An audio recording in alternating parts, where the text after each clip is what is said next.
Good morning. This is Akashvani. I'm Sunil Verma with World News.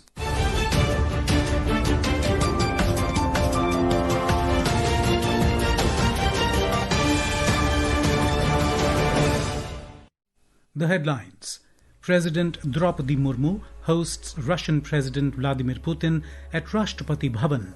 Says India-Russia friendship will continue to prosper. International Monetary Fund says it is considering Sri Lanka's request for $200 million in rapid assistance as Cyclone Ditwa's destruction deepens economic strains. Germany's parliament approves new military service law to boost national defense. India beat Belgium 4-3 to enter semi-finals of AIH Men's Junior Hockey World Cup in Chennai. And in men's cricket, third and final ODI between India and South Africa to be played in Visakhapatnam this afternoon. President Draupadi Murmu hosted a banquet yesterday evening in honor of Russian President Vladimir Putin. She noted that his visit marks an important milestone in the strategic relationship between the two countries as it coincides with the 25th anniversary of the India-Russia strategic partnership. ये अवसर हमारे लिए विशेष महत्व रखता है क्योंकि हम भारत रूस स्ट्रेटेजिक पार्टनरशिप 25वीं वर्षगांठ मना रहे हैं। एक ऐसी साझेदारी जिसकी नींव अक्टूबर 2000 में महामहिम राष्ट्रपति पुतिन की भारत यात्रा के दौरान पड़ी थी और जिसे वर्ष 2010 में special and privilege strategic partnership के स्तर तक उन्नत किया गया। President Murmu appreciated President Putin's support and personal commitment to the India-Russia special and privileged strategic partnership. The President noted that the partnership is guided by a shared commitment to peace, stability, and mutual socio-economic and technological advancement. President Murmu added that the year 2025 has been especially fruitful for India-Russia multifaceted partnership, with notable progress in areas including high-level political exchanges, trade and economy, defense, civil nuclear cooperation, space, science and technology, and people-to-people exchanges. She added that the joint statement of the 23rd India-Russia Annual Summit reflects the special nature of the ties and provides a comprehensive framework for further deepening the bilateral ties. The two presidents expressed confidence that the friendship between India and Russia, which has been steadfast for many years, will continue to prosper. Russian President Vladimir Putin departed for Russia last night from Palam Airport after concluding his visit to India. External Affairs Minister S. Jaishankar saw him off at the airport. Mr. Putin had arrived in New Delhi on December the 4th on a two-day state visit at the invitation of Prime Minister Narendra Modi for the 23rd India-Russia Annual Summit. India and Russia yesterday exchanged 16 agreements in areas related to defense, trade, economy, healthcare, academics, culture and media.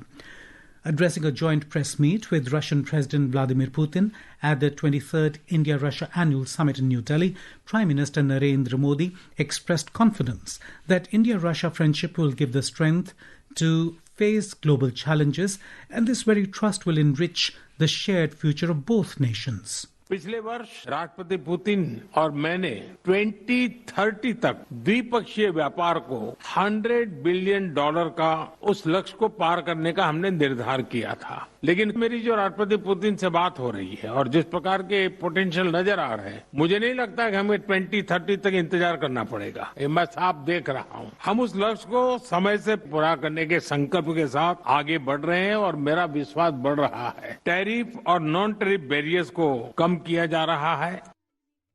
He stated that India and Russia have been standing shoulder to shoulder in the fight against terrorism.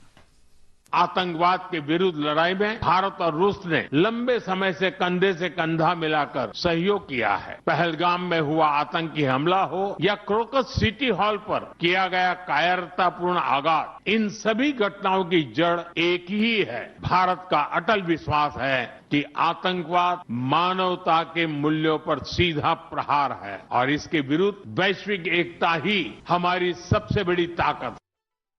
International Monetary Fund has said it is considering Sri Lanka's request for $200 million in rapid assistance as Cyclone Ditwa's destruction deepens economic strains. Sri Lanka has sought urgent financial support from the IMF under its rapid financing instrument. IMF Mission Chief for Sri Lanka, Evan Pepayor-Yeo, confirmed that the request is currently under review and remains subject to approval by the IMF Executive Board before any disbursement is made.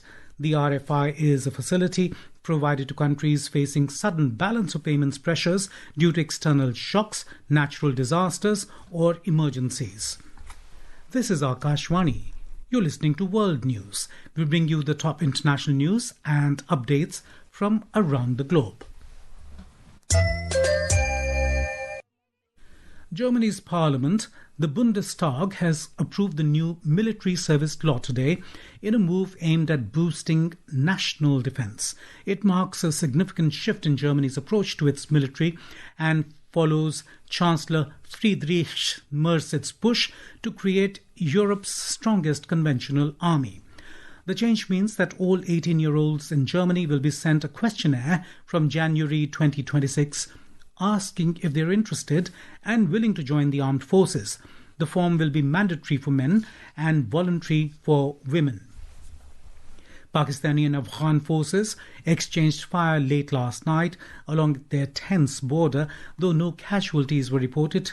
Each side blamed the other for violating a Qatar-brokered ceasefire that has largely held for the past 2 months. A report. The clash came a day after Pakistan agreed to allow UN relief supplies into Afghanistan through the Chaman and Torkham crossings, which have been mostly closed amid rising tensions. Pakistani police official Muhammad Sadiq said the firing began from the Afghan side near Chaman. In Kabul, Taliban spokesman Zabihullah Mujahid accused Pakistan of launching the first attack in Spin Boldak, while Afghan border police said a Pakistani grenade landed on their side before they responded. Border tensions have escalated since deadly clashes in October killed dozens and injured hundreds after explosions in Kabul that the Taliban blamed on Pakistan. Although the Qatar-mediated ceasefire reduced violence, follow-up talks in Istanbul collapsed. Shagun Chopra for World News. The Group of 7 G7 countries and the European Union are reportedly discussing a full ban on Western maritime services for Russian oil exports, aiming to curb revenue that funds Russia's war in Ukraine. Currently, over a third of Russian oil is shipped using Western tankers, mainly to India and China. The proposed ban would target EU-linked fleets from Greece, Cyprus and Malta, forcing Russia to expand its shadow fleet of hundreds of unregulated tankers operating outside Western scrutiny. The UK government has announced sanctions against a British Sikh businessman and a group associated with him in the first use of the country's domestic counter-terrorism regime to disrupt funding for the pro-Khalistan militant group Babbar Khalsa.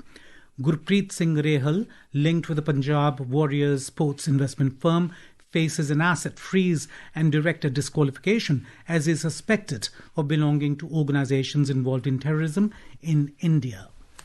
In FIH Hockey Men's Junior World Cup 2025, the spirited Indian team entered into the semi-finals after defeating traditional rivals Belgium in the quarter-final clash at the Mayor Radhakrishnan Hockey Stadium in Chennai last night. The Indian team won in the penalty shootout 4-3 after both teams were locked at 2-2 at full time. In men's cricket, third and final ODI between India and South Africa will be played at ACA VDCA Cricket Stadium in Visakhapatnam today. The match will begin at 1:30 p.m. And now, before we close, here are the highlights of the bulletin. President Draupadi Murmu hosts Russian President Vladimir Putin at Rashtrapati Bhavan, says India-Russia friendship will continue to prosper. International Monetary Fund says it is considering Sri Lanka's request for $200 million in rapid assistance as Cyclone Ditwa's destruction deepens economic strains.